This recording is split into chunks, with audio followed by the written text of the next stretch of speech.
So today we've got some time with Jack Wakefield, who works for Tear Fund. Tear Fund, if you don't know, is an incredible Christian organization that has been working for the last 50 years in some of the poorest countries in the world, helping those communities overcome the worst effects of poverty and disasters. And recently, Tear Fund have really been focusing upon climate change. And we thought it would be great to hear a little bit more about what they're doing and why they're passionate about that and why we should be passionate about that too. Jack, great to have you here today. Thanks so much for joining us. It's good to be If with Tear you. Fund is an organization that focuses almost exclusively on the poor, why climate change? Why is this a big deal? Yeah, it's a good question. Like Tiffin isn't an environmental charity, as important as those are, but for us, we begun to see that actually the impacts of climate change and environmental damage was making life way harder for communities we were working in. And actually, if we didn't address climate change, then all of our other work would kind of be a waste of time. It would all get undone. So we saw that in 2016, world hunger began increasing for the first time again after years of declining. And that was because of climate change and then conflict, which was made worse by climate change as well. And so we were beginning to see that like all the progress was at risk unless we said, actually, we need to deal with this huge threat that's climate change and environmental breakdown. So that's kind of where it started. And what's at the root of it for us really is actually this climate crisis is a justice issue. It's about people in poverty. And so, yeah, that's why we're trying to encourage churches to engage with this topic and integrating it into all of our work as well. How are you doing that? How do we help people see this both as a justice thing, but also something like we've all got 1,000 things that we should be doing, like 100 things that are like priorities for us. Like where does this sit within, I guess, our life as followers of Jesus, want to be discipled into like the way that He is? How where does this fit in that? Yeah, totally. I think that's been a really difficult question during the whole pandemic as well, hasn't it? When we've been seeing so many different justice issues that we need to be responding to as the church, how does this fit in? I think at the like most basic level, this is part of living out our worship of a God who calls all of creation good and a God who's on the side of the poor. Is say, actually, how can I live in a way that honors and glorifies Him in even my most boring daily decisions? So I love in Romans 12, in the message version of it, you probably know it. It says, take your everyday, ordinary life, your eating, sleeping, going to work, walking around life, and place it before God as an offering. And in the NIV, it talks about that being like a life of worship. And I think that's a really helpful verse for us to think about climate change. That actually, even our most boring everyday decisions of the food that we buy or how we travel from A to B or where our energy comes from and who we're paying our bills to, all of that can be part of living out a life of worship and of saying, actually, this planet matters, this creation matters, my global neighbors matter. And so we can make everyday decisions whilst also engaging with all of the other priorities of our ministries and our daily work of just thinking, how can I, yeah, make decisions that care for God's creation in all of that? And I guess as an organization that's working in 50 countries, you see firsthand some of the effects of climate change on the poorest communities. Can you talk a bit about that? Yeah, sure. Yeah, so we're seeing, in summary, we're seeing droughts become way more severe. So droughts lasting much longer, or water shortages becoming a bigger issue, and we're seeing floods becoming more severe as well. And then one of the big things is seeing storms changing. So we're seeing hurricanes and things like that becoming a lot more powerful. And as they become powerful, they're traveling further inland. So I was speaking to some young people in Southern Africa last couple of weeks ago now, and they were talking about the risk of hurricanes, that when they were at school, they were told hurricanes don't reach us. We're inland, we don't have a coastline. But actually, in the last couple of years, they've had record breaking hurricanes sweeping through their communities. And so we're seeing that sort of impact all around the world. Somalia last year had its first ever cyclone strength storm hit the country. And so all of those different things becoming more severe. And so then you're seeing food shortages or communities destroyed and people on the move more than they were before.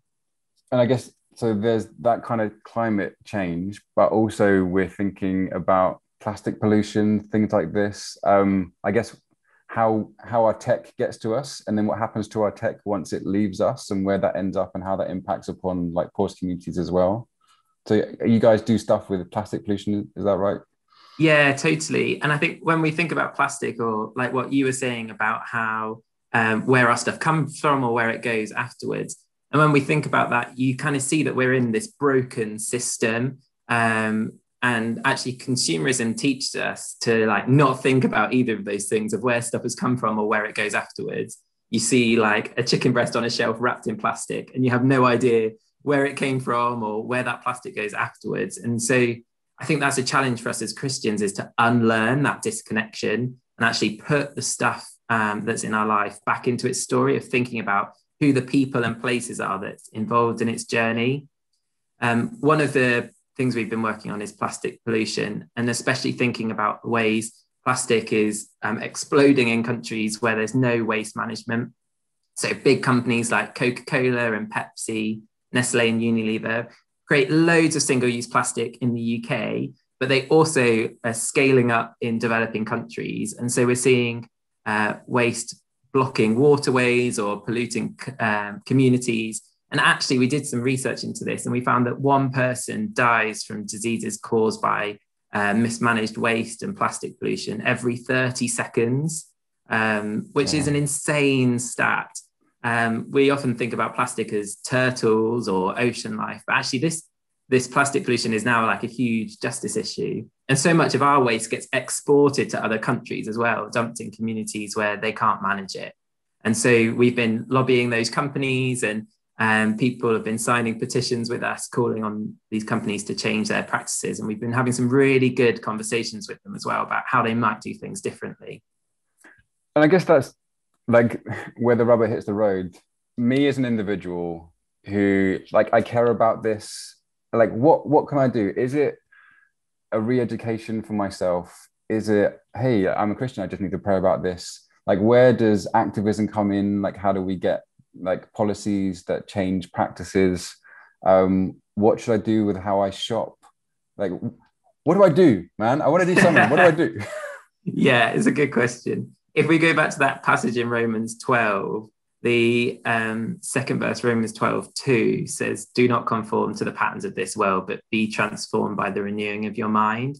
And it's a verse I keep on going back to when I think about these kind of issues of actually, we live in a world that's full of broken patterns, patterns that exploit the poor or leave people on the margins, patterns that damage God's creation. And we're called not to conform to those, but actually by fixing our eyes on our God, who we know is creator and sustainer and redeemer, we're then like renewed in our thinking, and we can start to see ourselves as part of his mission more and more. And so I think, yeah, kind of coming back to God and being like, what does this look like for me to live out a life of worship? How can I change my shopping and my actions? Maybe it's choosing to cycle a bit more when we're allowed to get out and about again, or saying, actually, maybe I won't fly as much as I did before, or I'll reduce my meat. Those kind of lifestyle decisions of saying, how can I do this? Not out of duty, but because I want to worship God and be part of caring for his creation. And then, yeah, like you say, there's also the role of speaking up and of calling for systemic change. And we can do that wherever we are. In the book of Esther, Mordecai hears about the plot to wipe out all of God's people, and he rushes to the gates and he's crying out, and he then speaks to Esther and then asks Esther to speak to the king. And what I love about that story is they're both using their influence and using their voice, but they're doing it in the circles God's already put them in. Mordecai knew Esther, and so he influenced Esther. Esther was the queen, and so she influenced the king. And I think when it comes to speaking up, how can we influence the places God's already put us in? Can we have conversations with our workplace of saying, what are your plans to reduce emissions? Can I help make that happen? Or if we're at school, like what's happening in our school? Do they get renewable energy? Maybe we can petition our head teacher, or like, where has God put us and how can we use our influence in those places? I think is a really good question for us. And as the church, how can we be encouraging each other and praying for each other as we go on that journey? I think there's loads we can do, but influencing where God has put us is a big part of that. Yeah, So true. Can you help us do that? Do you have resources? Like, where can we go to find out people who are doing this, hear stories, get inspired, but also like the practical help of, hey, this is how I write to my MP and stuff like that. Is that stuff that you guys are involved in? Yeah, totally. Um, so I guess at the risk of filling your inboxes with even more than is already in there, we have a Tear Fund Action email list. So it's an email once a fortnight. And in there, we share stories and tips and new petitions and ways that you can get involved. And if you reply, it'll be me or one of my colleagues that's replying to you. So that's on the website if you go to tearfund.org/action. So then we can give you regular updates and have a conversation. But to learn more, there's a few things we can do. So we've recently launched an escape room, an online escape room you can play over Zoom with friends to learn a bit more about climate change. Or we've released a series of videos that you can do in a group or by yourself with a Christian climate scientist called Catherine Hayhoe. So she's like a world leader in climate science, and she's also a Christian. And so she talks about the intersections between our faith and the climate crisis and what we might do. And she explores everything from lifestyle changes to lobbying politicians to praying about this in church. And there's a discussion guide that goes with those as well. So we can kind of learn that stuff together. So there'd be two things I'd probably suggest. And then, yeah, if you want to keep learning, then I'd recommend the emails. Thank you so much. So helpful. We understand as a church, like so many things, where it feels like we're beginning, and like, how do we do this? But we see this as like a really important way for us, like you say, to worship God, to really love one another, love the world that we're in, recognize that we are part of a global system and that we need to play our part in that to make sure it is fair and equitable for everyone. So yeah, I'm sure that this won't be the last time that we have you and Tear Fund in to like help us with this, but really do appreciate you giving up your time and like sharing your heart with us on this morning. Yeah, no worries. Thanks for having me.